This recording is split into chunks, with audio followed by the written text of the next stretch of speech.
औज़ुबिल्लाहि मिनश्शैतानिर्रजीम बिस्मिल्लाहिर्रहमानिर्रहीम। सूरह बनी इसराइल चैप्टर नंबर 17 आयत नंबर 56-57। कहो कि उनको पुकारो जिनको तुमने खुदा के सिवा माबूद समझ रखा है। वो ना तुमसे किसी मुसीबत को दूर करने का इख्तियार रखते हैं और ना इसको बदल सकते हैं। जिनको ये लोग पुकारते हैं वो खुद अपने रब का क़ुर्ब ढूंढते हैं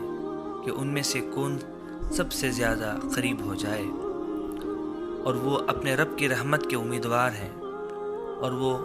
उनके अज़ाब से डरते हैं। वाक़ई तुम्हारे रब का अज़ाब डरने की चीज़ है। इस कुरान के आयत में अल्लाह सुब्हानहू व तआला ने उन लोगों के बारे में बात की है और बताया है जो लोग अल्लाह के करीब होने के लिए वसीला ठहराते हैं। जैसे पुराने ज़माने से लेके लोग जो अल्लाह के करीब होने के लिए कहीं ना कहीं फरिश्तों को या बुज़ुर्गों को वसीला ठहराते थे और जिनके ज़रिए से ये सोचते थे कि ये हमें अल्लाह के पास लेके जाएंगे और अल्लाह से सिफारिश करेंगे, और इस वजह से वो लोगों की वो इबादत भी करते थे। जैसे मक्का के जो मुशरिकीन थे, जो काबे के अंदर तकरीबन 360 बुतें जो मौजूद थीं, वो कहीं ना कहीं कोई ना कोई एक बुज़ुर्ग की, एक पैगंबर की, कोई ना कोई जो है एक बड़ी हस्ती की एक स्टैचू बना के वो लोग रखे थे। और पहले भी मैं जैसे आपको कहा हूँ कि सबसे पहले जो शिर्क हुआ नूह अलैहिस्सलाम के आने से पहले, तकरीबन 5 लोग थे जो अल्लाह के नेक बंदे थे, जिनका नाम कुरान के अंदर खुद आता है, दो खो योख नसर सवाह बोल के। ये लोग अल्लाह के नेक बंदे थे। जब इनका इंतकाल हो गया तो शैतान ने उनकी जनरेशन को बहकाया और एक जनरेशन ने जो है उनको सिर्फ स्टैचू बनाई, कभी बट उन्होंने उनकी इबादत नहीं की, कभी उनके पास उनकी पूजा नहीं की, सिर्फ यादगार के लिए स्टैचू बनाया, एक मूर्ति बनाई। जब वो जनरेशन का ख़त्म हो गया, नेक्स्ट जनरेशन आई, यानी उनके बच्चे के बच्चे आए, तब शैतान ने बकाया कि ये तुम्हारे वालिदैन इन मूर्तियों की इबादत करते थे और तुम भी इनकी इबादत करो और इनसे पूछो ताकि ये तुम्हें अल्लाह के पास लेके दे दें। इन्हें वसीला का जो है ये जो शिर्क स्टार्ट हुआ, ये नूह अलैहिस्सलाम के ज़माने से पहले, जहाँ पर बुत परस्ती शुरू हुई।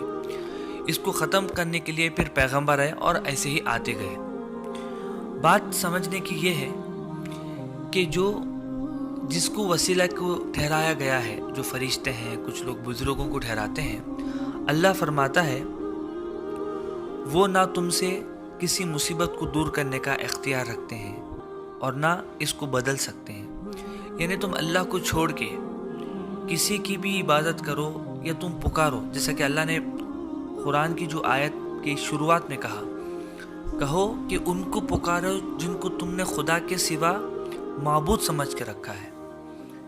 माबूद यानी पैदा करने वाला, तुम जो है खालिक पैदा करने वाला या रिस्क देने वाला, अगर तुमने वाकई उनको समझ के रखा है तो अल्लाह ने क्लियर तरीके से फरमाया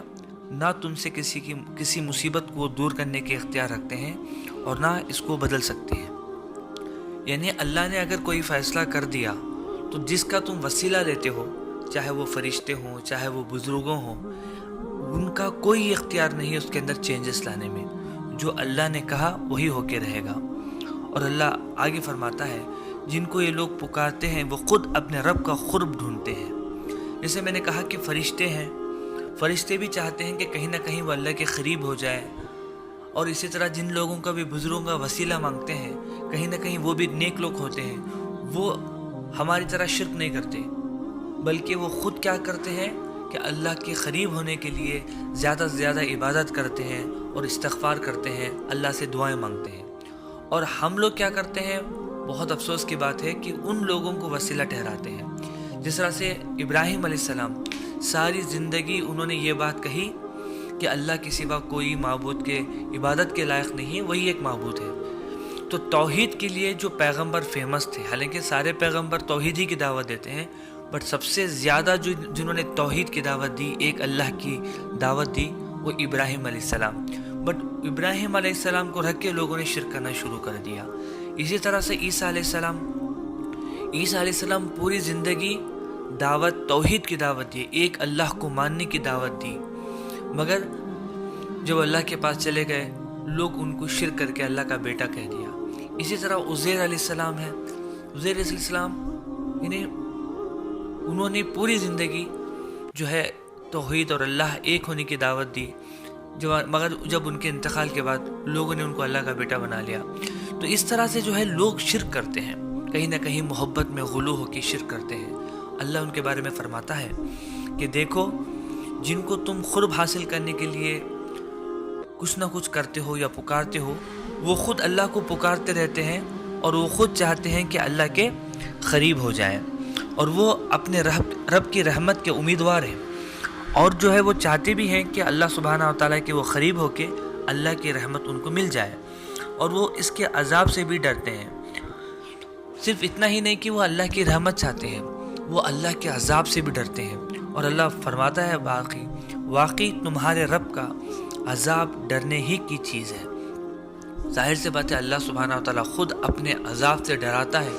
کہ تمہیں جو ہے ایک ایسی چیز ہے جس سے تمہیں جو ہے وہ عذاب ہونے والا ہے اگر تم شرک کرتے ہو، اگر تم اللہ کے سوا کسی کی دوسروں کو پکارتے ہو۔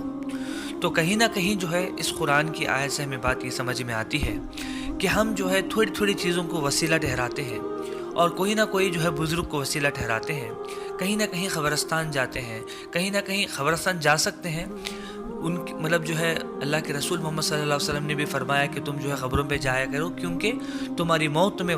جو ہے وہاں پر یاد آئے، اس وجہ سے جانا ہے۔ اس وجہ سے نہیں جانا ہے کہ وہاں پر جائیں گے تو برکت ہوگی، وہاں پر جائیں گے تو کل قیامت کے دن وہ لوگ سفارش کریں گے، وہاں پر جائیں گے تو کل اللہ کے پاس جو ہے وہ قریب رہیں گے اور ہمیں بھی لے کے جائیں گے۔ یہ سارے خرافات اگر دماغ میں لے کے جا رہے ہیں تو کہیں نہ کہیں وہ شرک ہو جائے گا۔